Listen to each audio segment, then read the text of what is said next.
Assalamualaikum warahmatullahi wabarakatuh. Di sini kami dari kelompok 10 akan menjelaskan tentang global warming, hujan asam, dan etika lingkungan. Yang pertama-tama kita perkenalkan dulu dari kelompok 10. Ada saya sendiri, Hilda Nisina Permata. Yang kedua ada Nabila Hoirunisa. Yang ketiga adalah ada Nelis Mawati. Nah, pertama ada global warming. Global warming pengertiannya adalah peristiwa meningkatnya suhu rata-rata di permukaan bumi yang mengakibatkan meningkatnya jumlah emisi gas rumah kaca di atmosfer. Adapun pemanasan global, fenomena alam yang terjadi dengan meningkatnya suhu rata-rata atmosfer, lautan, dan daratan bumi secara menyeluruh. Bisa ditandai oleh es kutub yang mencair dan temperatur di berbagai tempat di seluruh dunia yang cenderung akan naik. Saat terjadinya global warming, suhu di bumi akan terasa makin panas. Keadaan cuaca di bumi juga akan semakin ekstrim dan tidak menentu. Kondisi ini memang sangat susah dihindari dan dihentikan karena pola hidup manusia terus-menerus berkembang dan berubah. Ada penyebab global warming. Yang pertama adalah konsumsi energi bahan bakar fosil. Pada sektor industri itu adalah penyumbang emisi karbon terbesar, sedangkan faktor transportasi adalah menempati posisi kedua. Terus yang kedua adalah sampah di perkotaan permukaan, sektor yang sangat potensial mempercepat terjadinya pemanasan global. Yang ketiga ada kerusakan hutan yang disebabkan oleh kebakaran hutan, perubahan tata guna lahan, perubahan hutan ini menjadi perkebunan dengan tanaman tunggal secara besar-besaran. Nah, proses ini akan menyebabkan penyerapan karbon dioksida. Maka proses penyerapan karbon dioksida tidak dapat optimal. Hal ini akan mempercepat terjadinya pemanasan global.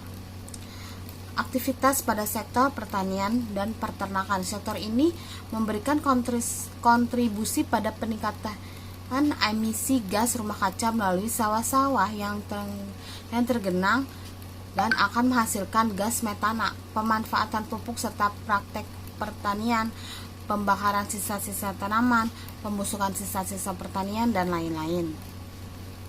Nah, meningkatnya gas emisi dapat menimbulkan berbagai efek di bumi yang menghasilkan pemanasan global, yaitu ada efek rumah kaca, efek balik, dan variasi matahari. Nah, efek rumah kaca ini adalah percobaan pada bidang biologi dan pertanian yang membutuhkan energi matahari, yaitu panasnya yang masuk melalui atap kaca dipantulkan keluar, sebagiannya dipantulkan keluar ke atmosfer dan sebagian lainnya tertangkap di dalam greenhouse-nya sehingga dapat menimbulkan naik suhu di dalamnya. Ada efek balik. Efek balik ini dari penguapan air merupakan pengaruh proses efek balik yang menimbulkan pemanasan global. Variasi matahari. Variasi dari matahari kemungkinan diperkuat oleh umpan balik dari awan sehingga dapat memberikan kontribusi dalam pemanasan. Lihat di sini ada gambar efek rumah kaca.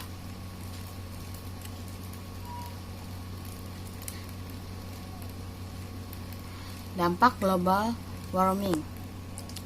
Pola cuaca akan menjadi lebih tidak terprediksi dan akan lebih ekstrim. Yang meningkat angin dan curah hujan yang meningkat dan angin badai yang akan sering terjadi. Yang kedua adalah pemanasan global akan mencairkan banyak es kutub.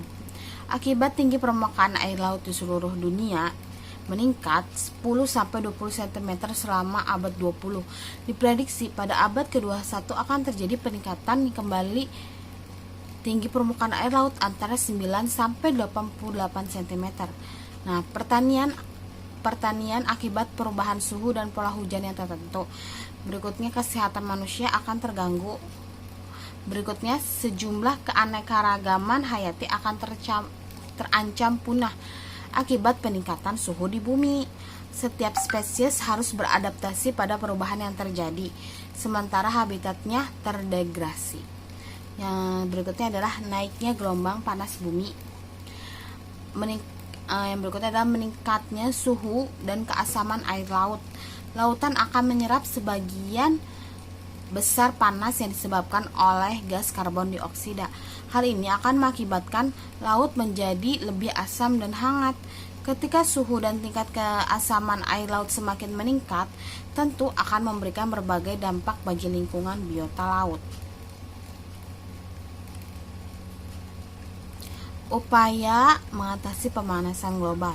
Di sini ada yang pertama adalah melakukan reboisasi, mengurangi penggunaan kendaraan pribadi, menghemat penggunaan energi,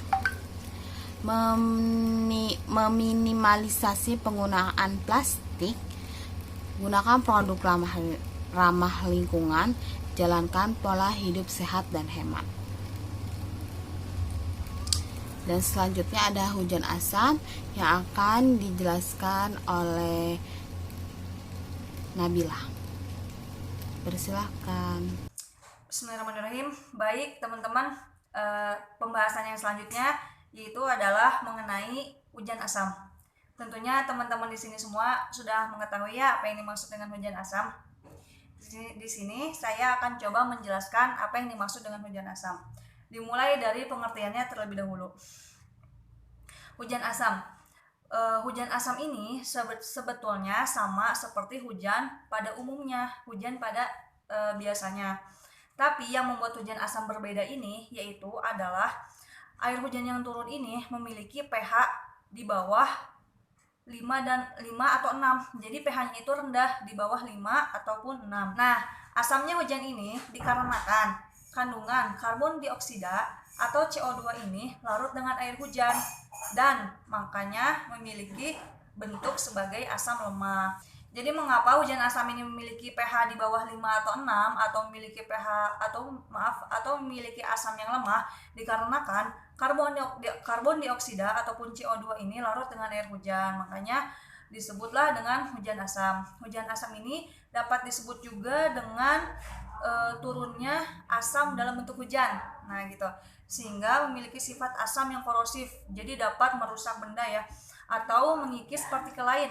Karena hujan yang turun di Indonesia ini normalnya memiliki pH 6. Jadi kalau misalkan hujan yang biasa itu memiliki pH-nya normal 6. Kalau pH-nya di bawah 6, di bawah 5 atau 6 itu berarti masuknya ke hujan asam. Kemudian yang selanjutnya ada penyebab hujan asam. Penyebab dari hujan asam ini yaitu adalah ketika sulfur dioksida atau SO2. Jadi SO2 ini adalah gas, jadi merupakan gas atau senyawa kimia yang merupakan gas beracun atau nitrogen oksida yang menyebar di atmosfer, jadi terangkut oleh angin atau arus udara. Nah, kemudian SO2 atau NOx ini dapat bereaksi terhadap air. Jadi SO2 dan NOx ini gas yang merupakan gas ini mudah sekali bereaksi dengan airnya gitu. Jadi kan akan menyebabkan asam terhadap air karena kan mudah sekali bereaksi. Yang pertama, bereaksinya terhadap air tuh mudah banget, terhadap oksigen, kemudian terhadap bahan kimia lainnya untuk membentuk asam sulfat dan asam nitrat. Nah, unsur-unsur itu kemudian bercampur dengan air dan lainnya sebelum jatuh ke permukaan bumi. Nah, kan tadi sudah dibahas apa penyebab dari hujan asam, yaitu ketika sulfur dioksida SO2 dan nitrogen oksida atau NOx. Nah, sekarang kenapa sih SO2 atau dan NOx ini bisa terjadi? Nah, penyebabnya ini ada dua hal, dibagi menjadi dua hal, yaitu alami dan aktivitas manusia. Yang pertama yang alaminya itu seperti tumbuhan yang membusuk dan letusan gunung api melepaskan bahan-bahan kimia yang menyebabkan hujan asam. Jadi itu karena penyebab alaminya. Kemudian yang kedua ada karena aktivitas manusia seperti industri, kemudian dari bahan bakar fosil, kemudian pembangkit listrik, kendaraan bermotor, pabrik pengolahan pupuk, untuk pertanian, industri kilang minyak, dan masih banyak lagi. Nah, pastinya semua hal itu tuh akan menghasilkan kimia gitu, bahan-bahan kimia yang nantinya akan menyebabkan pokoknya apa sih, bahan-bahan kimia itu akan tercampur, akan bereaksi dengan atmosfer yang nantinya sebelum turunnya air hujan itu kan di atasnya, jadi di awannya itu udah bereaksi. Nah, makanya setelah itu turun hujan, jadi menyebabkan hujannya itu asam. Namun kan tadi ada dua hal. Pada umumnya penyebab terjadinya hujan asam ini akibat aktivitas manusia. Jadi emang jarang banget untuk penyebab yang alami. Terus sebelum terjadinya hujan asam, gas-gas yang dihasilkan oleh akibat aktivitas manusia itu dapat terbawa angin hingga ratusan kilometer di atmosfer seperti yang tadi saya jelaskan. Kemudian dampak hujan asam, banyak banget nih dampaknya. Yang pertama ada berpengaruh sekali terhadap kesehatan manusia. Di antaranya seperti penyakit jantung, kemudian kanker paru-paru, kemudian penyakit saluran pernafasan akut dan kronis, kemudian sakit kepala, iritasi, dan masih banyak lagi. Yang kedua yaitu tentunya merusak alam, habitat, serta kehidupan organisme perairan, karena yang turunnya itu kan asam ya hujannya. Kemudian tanah yang telah terkena hujan asam akan menjadi tidak bagus bagi tumbuhan, hutan, bahkan pertanian, karena air yang diserapnya merupakan air dari hujan asam yang memiliki pH-nya rendah. Karena kan biasanya kalau air yang normal itu yang pH-nya itu 6, yang air hujan pada biasanya, pada umumnya. Kemudian menyebabkan tanah menjadi tidak subur, sama ya seperti yang tadi. Kemudian penyerapan air sangat kurang sekali, bahkan ada kemungkinan dapat terjadinya longsor, penurunan hasil padi, dan lainnya. Kemudian ada juga nih, masih ada di bawahnya, pemanfaatan air hujan sebagai sumber air bersih dan air minum berkurang karena kadar pH-nya rendah. Kemudian pencemaran udara karena menghirup udara yang telah tercemar. Karena kan yang proses yang tadi, yang SO2 dan NOx itu akan terbang ke atmosfer yang menyebabkan juga polusi pada udaranya tercemar. Kemudian berpengaruh terhadap material seperti logam, bangunan baru, keramik, dan gelas, karena kan yang tadi saya jelaskan bahwa yang tadi saya sebutkan bahwa menyebabkan korosif juga ya. Kemudian dapat menurunkan populasi ikan, tumbuhan, dan jasad relik gitu. Untuk animasi proses terjadinya hujan asam dapat dilihat ya di PPT bahwa terjadinya dari industri. Di situnya dari industri karena memang jarang banget dari yang alami gitu, penyebab alami dari industri. Kemudian bahan-bahan kimia itu bisa terbang menuju atmosfer. Kemudian di awan ada gambar SOX dan NOx. Kemudian terjadi oksidasi dan jadilah bercampur jadi H2SO4 yang tadi saya sebutkan, yaitu asam nitrat, asam sulfat, dan HNO3 yang kemudian nantinya hujannya akan jatuh seperti itu. Nah, yang terakhir yaitu upaya mengatasi hujan asam. Bagaimana upayanya? Yang pertama, gunakan bahan bakar dengan kandungan belerangnya rendah. Kemudian mengurangi kandungan belerang sebelum pembakaran. Karena kan pada umumnya belerang ini memang memiliki gas yang beracun. Kemudian pengendalian pencemaran selama pembakaran dapat diatasi dengan menggunakan alat pembakaran khusus. Kemudian melakukan banyak reboisasi, dan yang terakhir membatasi penggunaan bahan bakar fosil dengan beralih pada sumber energi baru seperti tenaga surya, angin, dan lainnya. Mungkin masih banyak juga ya upaya mengatasi hujan asam yang lainnya. Cukup sekian dari saya. Selanjutnya kita akan mempelajari mengenai etika lingkungan. Nah, selanjutnya ada etika lingkungan. Nah, pengertian dari etika lingkungan tersendiri ada dua kata, yaitu etika dan lingkungan. Nah, etika berasal dari bahasa Yunani, yaitu ethos, atau bisa disebut adat istiadat atau kebiasaan. Nah, ada beberapa teori pengertian etika. Yang ke satu ada etika deontologi. Etika deontologi ini adalah suatu tindakan dinilai baik atau buruknya berdasarkan apakah tindakan itu sesuai atau tidak dengan kewajibannya. Nah, yang kedua ini ada etika teologi. Nah, etika teologi ini adalah baik buruknya suatu tindakan berdasarkan tujuan atau akibat suatu tindakan. Nah, yang ketiga ada etika keutamaan. Etika keutamaan ini adalah mengutamakan pengembangan karakter moral pada diri setiap orang. Nah, selanjutnya ada lingkungan. Nah, lingkungan adalah segala sesuatu yang di sekitar manusia yang mempengaruhi kelangsungan kehidupan, kesejahteraan manusia dan makhluk hidup lainnya, baik secara langsung maupun tidak langsung. Nah, jadi etika lingkungan merupakan kebijaksanaan moral manusia dalam bergaul dengan lingkungannya.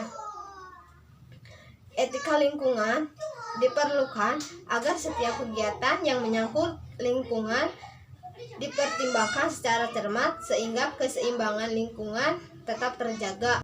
Nah, adapun hal-hal yang harus diperhatikan sehubungan dengan penerapan etika lingkungan sebagai berikut, yaitu manusia merupakan bagian dari lingkungan yang tidak terpisahkan sehingga perlu menyayangi semua kehidupan dan lingkungannya selain dirinya sendiri.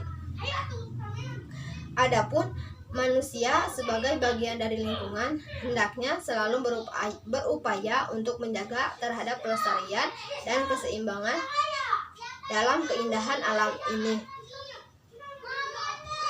Selanjutnya, kebijaksanaan penggunaan sumber daya alam yang terbatas termasuk bahan energi dan lingkungan disediakan bukan untuk manusia saja, melainkan untuk hewan-hewan peliharaan dan adapun contoh etika lingkungan. Saya di sini mengambil etika lingkungan kepada masyarakat, yaitu kita sebagai manusia harus bisa menjaga kelestarian lingkungan dengan tidak membuang sampah sembarangan dan membantu dalam menjaga kebersihan lingkungan di sekitar kita atau di perjalanan atau di mana saja.